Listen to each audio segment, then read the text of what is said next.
wanted to do it, and you didn't want to hear nothing from nobody. And so you found yourself in a storm that is going to be hard to get out of simply because you didn't want to listen to nobody. I'm going to let that marinate for a moment there. Because somebody in here right now is in the middle of a storm because you didn't want to listen to nobody. I know that's bad English, but that's good preaching. Look at somebody and say, you ought to listen to somebody sometime. Now, if the truth be told, the reason why the centurion and the captain of the ship didn't listen to Paul was because they thought Paul didn't know anything about sailing a ship.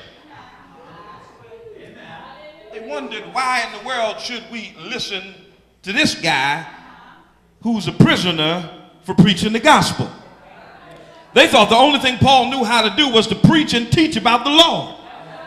But they didn't realize that Paul had been sailing before. Not only had he been sailing before, but he had been shipwrecked 3 times.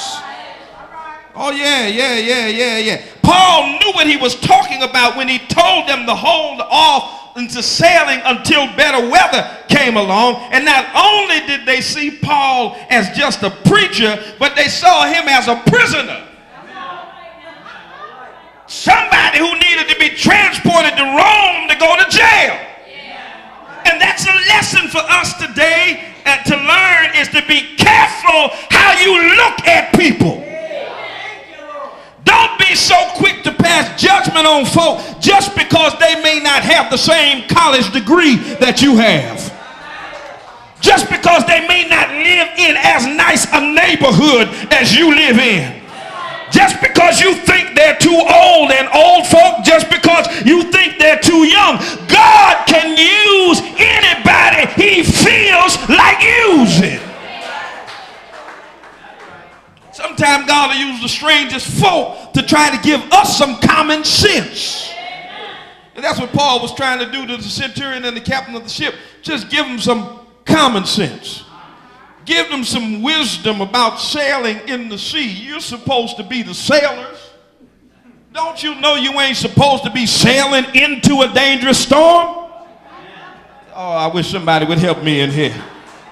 Sometimes folk are just trying to tell us what we ought to already know.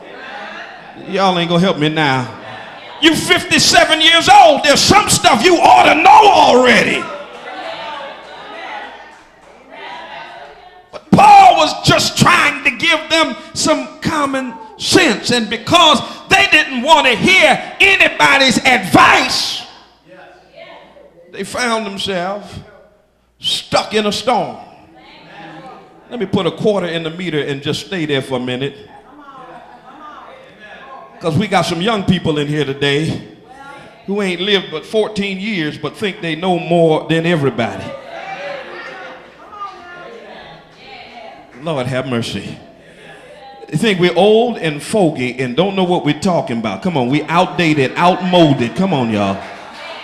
That was then and this is now. This is my day, that was your day. But some things stay the same. Come on here.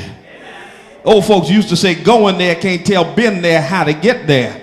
If I've been there 17 times and you ain't never been there, you might want to listen to me when I'm telling you how to avoid the pitfalls on your way there.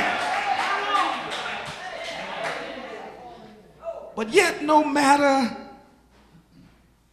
how bad the storm that you may be in, I just want to tell somebody today that God is still able to take care of you in the midst of your storm. Paul tells his shipmates some words of encouragement in the middle of the sea storm. And it's a good thing to hear some words of encouragement when you're going through some storms in your life. Oh, some words of encouragement like what the psalmist said, wait on the Lord. Be of good courage, and he shall strengthen thine heart. Somebody need to hear some words of encouragement when my heart is overwhelmed. Lead me to the rock that is higher than I. Somebody need to hear some words of encouragement. I cried unto the Lord, and he inclined his ear unto me and heard my cry. Somebody sick needs some words of encouragement. He was wounded for your transgression, bruised for your iniquity. By his stripes you are healed. Somebody needs to hear some words of encouragement who thought that you couldn't. You need to know that I can do all things through Christ that strengthened me. Paul first tells the centurion and the captain of the ship that they should have listened to him when he told them to wait until good weather had come. But because they didn't listen to his advice, they were now stuck in this sea storm. And brothers and sisters, I just want to tell you that sometime because we've decided to go our own way, the situation we're in, we got to stay stuck in it for a while. Come on now. We get ourselves in a jam and then think God just supposed to snatch us out of it right away. No, sometimes God will leave us there and say, you wanted that. Y'all ain't gonna help me now. That's what you wanted to do. Now stay there and learn the lesson that you need to learn before I pull you out of it. So they had to stay stuck in that storm. And because now they're stuck in a bad and dangerous storm, they've now risked themselves and the ship for a shipwreck. But yet in the midst of telling them that they are going to be shipwrecked, Paul tells them to be of good cheer, because there will not be a loss of life as long as you stay in the ship. Now see, that puzzles me, Mother Scott, because it doesn't make good sense to tell me that the ship is going to be wrecked, but for me to be saved, I got to stay in a ship that's about to be wrecked. My first inclination is, if the building is going to crumble, is to get out the building. Can I get a witness? If the ship is going to be wrecked, my first inclination is to get out the ship. He said the ship is going to be torn asunder, but no one is going to die in the shipwreck. Brothers and sisters, it's a blessing to know that no matter what I'm going through, no matter what storm I find myself in, it's a blessing to know that I'm still in the hands of God. I might lose my house to foreclosure, but I'm still in God's hands. I may lose my job, but I'm still in God's hands. I may have my paycheck cut, but I'm still in God's hands. You may not have enough money to pay your bills, but you're still in the hands of God.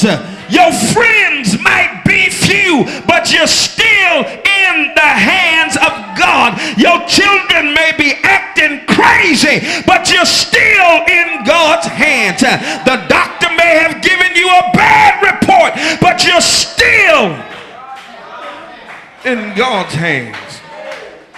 Notice that Paul said the ship is going to be torn asunder, but their life is going to be spared. You see, God wasn't interested in saving the ship, but he was interested in saving the souls that were on the ship. You see, the ship can be replaced, but your soul can't be replaced. I'm just trying to tell somebody, you ought not put so much stock in material things, because material things come and go and material things can be replaced, but your soul is forever. No wonder Jesus told us, what does it profit a man to gain the whole world and yet lose his soul? So God is interested in not saving your house. Come on, somebody. Lord, they're foreclosing. They're foreclosing. God is saying, I want you to be saved. Forget the house. Oh, y'all ain't gonna like me today.